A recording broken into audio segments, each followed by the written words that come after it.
I really have to say it's relaxing down here on the wall. I mean, it's just, there's really not much people. I've come across one lady walking, and I didn't even realize she was above me, and she fled when I started, like, talking. I think she might have felt like I was crazy, because, I mean, this camera is so small. I mean, it's, oh gosh, it's only maybe 4 inches tall, 2 inches wide. So if you start talking with it, people think you're like some crazy person talking to yourself. I mean, my hair, of course, doesn't help. Like, you know, that's just, I mean, but you can't worry about other people's reaction. I used to say that at the nature center, but there was this one lady, one of my wonderful stalkers I've had throughout my life, and she would flip out and she'd try to act like other people were like after her, and I'd have to convince her or say to her, you know, my saying was, I cannot be totally concerned that you're petrified that I'm going to get you, or this guy is going to get you, or somebody else is going to get you, particularly when nobody's going to get you.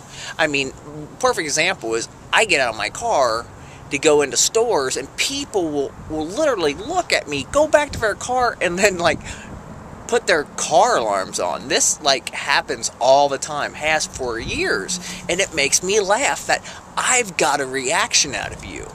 I've got a reaction out of you by just how I look.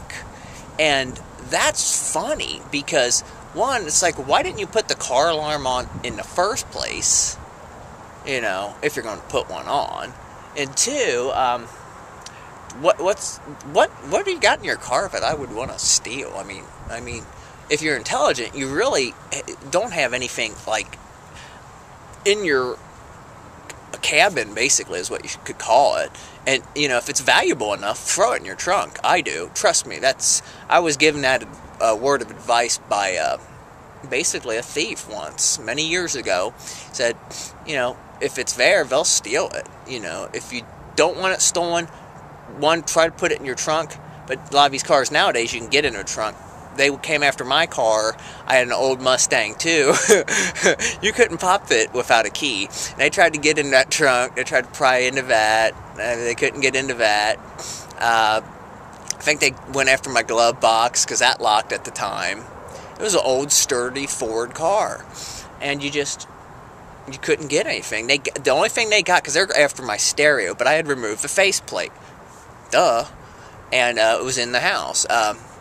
They got a pair of Oakleys, like $100 pair of Oakleys, and you know, they were pretty cool. They were like round like flies, but you know, I was still in delusion at the time that I was not needing or didn't want glasses to see. I can't believe how many years I went without glasses. I mean, I don't know. I mean, you know, glasses help me see, basically, but you know, I rarely, you know, will make the mistake of leaving anything valuable in my car, because it will get stolen by thieves. Oh well.